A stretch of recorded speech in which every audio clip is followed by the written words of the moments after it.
अस्सलाम वालेकुम दोस्तों। आज की वीडियो में हम थोड़ा-सा ये समझने की कोशिश करेंगे कि ये जो वोट देना है ये कोई आपका कौमी फ़रीज़ा है और कोई शख़्स अगर वोट नहीं देता तो क्या वो अपने कौमी फ़रीज़े से आँखें चुरा रहा है और वो कोई बहुत बुरा काम कर रहा है? और क्या उस शख़्स के पास फिर कोई हक़ नहीं बचेगा कि वो इलेक्शन के बाद जो है निज़ाम की जो ख़राबियाँ हैं उस पे वो बात कर सके? तो थोड़ा-सा हम ये बात समझने की कोशिश करेंगे और सबसे इम्पोर्टेंट बात जो हम समझने की कोशिश करेंगे वो ये है कि भई क्या वोट ना देना कोई बुरी बात है?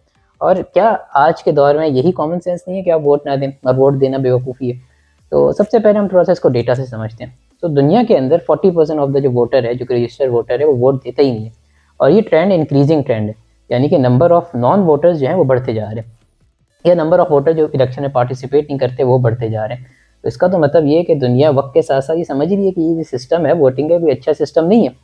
तो उन लोगों को लेबल कर देना कि ये अपनी नेशनल रिस्पॉन्सिबिलिटी से आँखें चुरा रहे हैं तो ये कोई अच्छी बात नहीं है। हमें थोड़ा-सा इस कॉन्सेप्ट को इन डेप्थ समझने की ज़रूरत है। ये क्यों ये जो ट्रस्ट है इस सिस्टम पे ये डिप्लीट हो रहा है।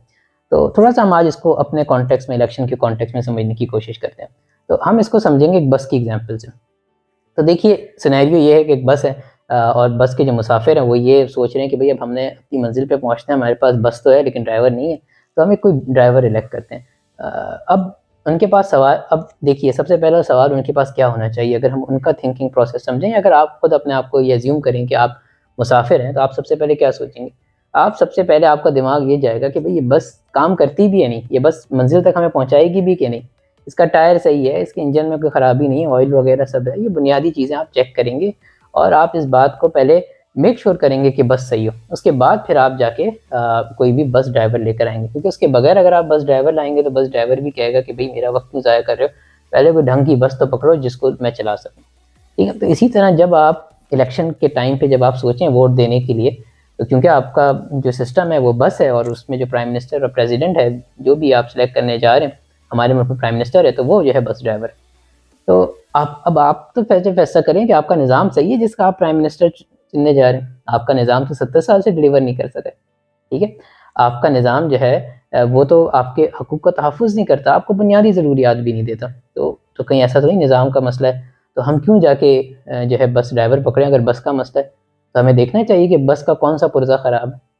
अब हमारे मुल्क का अगर आप निज़ाम देखें, तो आप देखें कि वो निज़ाम किस तरह से बनता है, उसके क्या कंपोनेंट्स हैं। सबसे पहले आइडियोलॉजी है, जैसे बस का इंजन है, अगर तो बस का इंजन ऑटोमैटिक मैकेनिज़्म की बुनियाद पे तो बस ऑटोमैटिक, मैनुअल है तो बस ऑटोमैटिक, अगर तो वो कोई इलेक्ट्रिक की बुनियाद पे तो इलेक्ट्रिक व्हीकल। इसी तरह हमारे मुल्क का निज़ाम, अगर तो ये सरमायादारी है तो वो सरमाए का तहफ़्फ़ुज़ करेगा, अगर तो वो इंसानियत की बुनियाद पे निज़ाम होता तो वो इंसान का तहफ़्फ़ुज़ करता और हमारा मुल्क का जो निज़ाम है, वो तो सरमायादारियत का तहफ़्फ़ुज़ करता है।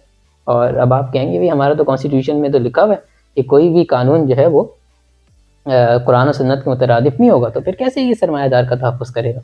तो भई इसका मतलब है कि आपने कॉन्स्टिट्यूशन का दूसरा सफ़ा नहीं पढ़ा हुआ जो कहता है भई पहला सफ़ा कवर पेज है वो बरकत के लिए, ठीक है? करारदाद मकासिद का आपने पहला सफ़ा बरकत के लिए लगाया हुआ है।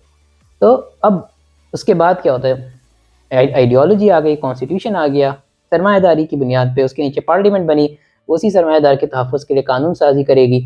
उस कानून को इम्प्लीमेंट करने के लिए इदारे होंगे जो उस कानून को इम्प्लीमेंट करेंगे जो सरमायादार का तहफ़्फ़ुज़ करती है। फिर जुडिशरी होगी जो इंटरप्रिटेशन ऑफ द लॉ करेगी, डिस्प्यूट रेज़ोल्यूशन करेगी, वो भी इंश्योर करेगी कि वो सरमायादारियत के इंटरेस्ट का तहफ़्फ़ुज़ करे।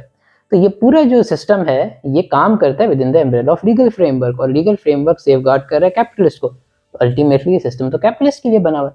तो अब इसमें आप जाके ये कहें कि भई हम एक अच्छा शख्स ले आएँगे तो वो ज़्यादा से ज़्यादा क्या करेगा? वो कैपिटलिस्ट का बेहतरीन तहफ़्फ़ुज़ कर सकता है, ठीक है? तो इसका मतलब है अगर आपका सिस्टम ख़राब है तो पहली सतह पे ये इलेक्शन तो होनी ही नहीं चाहिए, ठीक है? तो आपको इस इलेक्शन में वोट देने की क्या ही ज़रूरत, ठीक है? जब आपका बस ही ख़राब है तो आपको ड्राइवर ढूँढने की ज़रूरत ही नहीं है। तो आप तो सबसे पहले इस प्रोसेस से निकलें और अपने सिस्टम का सोचना शुरू करें। अच्छा, चलें हम फॉर इंस्टेंस हम अज़्यूम कर लेते हैं क्योंकि आप लोग कहेंगे कि नहीं सिस्टम तो सही है, सिस्टम का मसला नहीं है। तो अब हम चले जाते हैं नेक्स्ट स्टेज पे, 2 हम समझते हैं कि सिस्टम ख़राब है, तो ये प्रोसेस यहीं पे फ़ारिग हो जाना चाहिए। लेकिन फिर भी हम इस आर्ग्यूमेंट को एक बार मान भी लेते हैं। तो भई अगर हम ये आर्ग्यूमेंट मान भी लें कि सिस्टम सही है, तो भई आप किस तरह से उसका ड्राइवर चूज़ करें? अब एक शख्स ने आपसे आके बोला कि भई मैंने तो कभी भी कोई एक्सीडेंट नहीं किया, तो क्या आप उसको फ़ौरन से उठा के ड्राइवर की सीट पे बिठा देंगे? आप कहेंगे यार तुम्हारी बात समझ नहीं आ रही, तुमने अगर बस चलाई तुमने एक्सीडेंट कैसे नहीं किए? तो कहेगा भई आपका क्राइटेरिया था एक्सीडेंट कम से कम होने चाहिए थे, मैंने तो किए नहीं, लेकिन ऐसा नहीं मैंने बस तो चलाई ही नहीं है ज़िंदगी में भई। या आप गए भाई साइकिल वाइकिल भी नहीं चलाई, मैं तो बस इस क्राइटेरिया को पढ़ के आ गया कि आपने कहा था कि एक्सीडेंट का रेट कम होना चाहिए, मेरा तो ज़ीरो है। ठीक है, तो हमारे हमारे निज़ाम में यही होता है कि प्राइम मिनिस्टर आके कहता है मैंने करप्शन की नहीं, हम कहते हैं वो बड़ा ज़बरदस्त फरिश्ता सिफत इंसान है, इसको प्राइम मिनिस्टर बनाओ। भाई उससे पूछो तो भाई तुमने किया क्या है ज़िंदगी में, वो कहेगा वो भाई मैं तो क्रिकेट खेली है।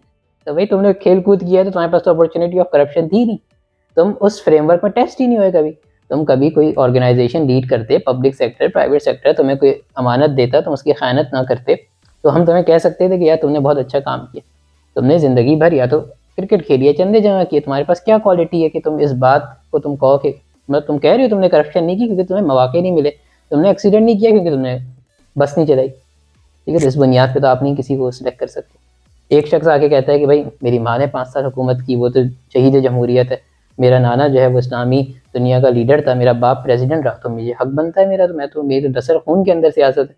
ठीक है, हमने तो नहीं देखा दुनिया में कि कोई अच्छा सीईओ मरे तो उसका बच्चा फ़ौरन से सीईओ लगा देंगे, इसकी तो खून में जो है अच्छा सीईओ है, ऐसा नहीं होता। ठीक है, तो इसी तरह कोई मजहबी शख्स खड़ा आगे आ जाता है कि भाई मुझे बनाओ, उसने पूरी ज़िंदगी या तो चंदे पे ज़िंदगी गुजारी या उसने जो है जिहाद के डॉलर खाए। ठीक है, उसकी बुनियाद पे कहता है वो भाई मुझे बनाओ प्राइम मिनिस्टर, मैं जो है यहाँ पे इस्लाम का निज़ाम नाफिज करूँ। तो ये सारी जो है सिलेक्टिव बिहेवियर की बुनियाद पे सिलेक्शन है, ये तो उसी तरह से ही है जैसे कि एक शख्स बोले कि मैंने एक्सीडेंट नहीं किया लेकिन बस उसने ज़िंदगी में चला ही ली। ठीक है, तो ये सिलेक्टिव बिहेवियर के बुनियाद पे तो आप जो भी बंदा लाएंगे वो तो वैसे ही ये सिस्टम नहीं चला पाएगा। और हमारे साथ यही हो रहा है, हम देखें ना, हमने हर तरह से जो है लोगों को सिलेक्ट किया, कभी हमने मज़हब की बुनियाद पे, कभी कौमियत की बुनियाद पे, कभी हमने मिलिट्री, कभी टेक्नोक्रेट्स। ठीक है, हमने तो बस के ऊपर भी ला इलाहा इल्लल्लाह लिखा हुआ है लेकिन वो चल नहीं रही। ठीक है, तो मसला निज़ाम का। अब अब चलें हम एक और बात आगे करते हैं कि फ़र्ज़ करें कि आपने बहुत अच्छा शख्स सेलेक्ट भी कर लिया, जो कि हो नहीं पाता क्योंकि आपके पास जो लिस्ट ऑफ द कैंडिडेट आती है उसमें हर किस्म का जो है 2 नंबर आदमी, हर किस्म का डाकू लुटेरा। ठीक है, अब ये तो सिस्टम का काम था कि जब उसके पास कैंडिडेट अपना फॉर्म भरें तो उसी वक्त उनको फारिग करे कि भाई तुम इस काबिल ही नहीं हो कि तुम इस जो है उसका पार्ट बनो। लेकिन नहीं, वो आपके सामने एक जो है हर किस्म का 2 नंबर आदमी खड़ा कर देते हैं अवाम के सामने और अवाम से कहते हैं आप अपने दीन ईमान के हिसाब से जो है अच्छा आदमी सेलेक्ट करें, आपने आपने फैसला करना है कि चोर को आपने सेलेक्ट नहीं किया। जो काम निज़ाम का था वो आपने अवाम पे डाल दिया। ठीक है, और चलें आपने कहा चलें हमने अवाम बहुत अच्छी है, उसने जो है फैसला किया कि एक अल्लामा साहब को जो है बहुत ही फरिश्ता सिफत आदमी को चुन भी लिया प्राइम मिनिस्टर। तो भाई आपकी बस तो ऐसी है जिसका जो क्लच और ब्रेक है वो किसी और के पास है, जैसे ड्राइविंग स्कूल की गाड़ियाँ होती हैं। ठीक है, तो अगर अल्लामा साहब जो है 5 साल ज़्यादा से ज़्यादा स्टीयरिंग से खेल सकते हैं, उससे ज़्यादा वो कुछ नहीं कर सकते। ठीक है, जहाँ उन्होंने आगे पीछे होने की कोशिश की कि क्लच और ब्रेक इस्टेब्लिशमेंट लगा दी। तो इस पूरे नज़रिए की बुनियाद पे क्या कोई शख्स जिसका कॉमन सेंस हो, बाकी चीज़ें आप छोड़ दें कि भाई उसका सियासी निज़ाम की क्या इन डेप्थ नॉलेज है, क्या कॉमन सेंस की बुनियाद पे कोई शख्स आज वोट देगा?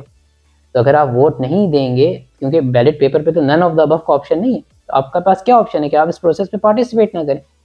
तो अगर आप इस प्रोसेस में पार्टिसिपेट नहीं करते तो ये भी तो एक इजहार राय है, इसका भी तो हक होना चाहिए। और आपका कॉन्स्टिट्यूशन जितना ख़राब है उतना बेवकूफ़ाना भी है। वो कहता है 10% मतलब खुद अपने पाँव पे कुल्हाड़ी भी मारता है। वो कहता है अगर 10% से कम वोटर टर्नओवर है तो इलेक्शन नल एंड वॉइड हो जाए। तो आज अगर हम एक तहरीक चलाएं और कहें कि भाई हम इस इलेक्शन का हिस्सा नहीं बनेंगे और 10% से कम आपका जो है वोटर टर्नओवर, तो ये तो सिस्टम के खिलाफ रेफरेंडम है। और यही हमारा पहला मुद्दा था जो हमने सबसे पहले समझ लिया, यही बस ही ख़राब है, बस बदलने की ज़रूरत है। तो आज इलेक्शन में आपका राय ये होनी चाहिए कि भाई निज़ाम को बदलो। ठीक, हमें ड्राइवर की ज़रूरत नहीं है, पहले बस तो अच्छी लाओ, ड्राइवर हम बाद में ढूंढ लेंगे। ठीक है, तो इसीलिए अगर आज कोई शख्स इस प्रोसेस का हिस्सा नहीं बनता तो वो सबसे सही और सबसे जो है अक्लमंदी का सियासी फैसला करता है। तो आप सब इस बस की एग्जाम्पल को समझें और इंश्योर करें, ठीक है, और ये तहरीक चलाएं कि आपने वोट नहीं देना। बहुत शुक्रिया।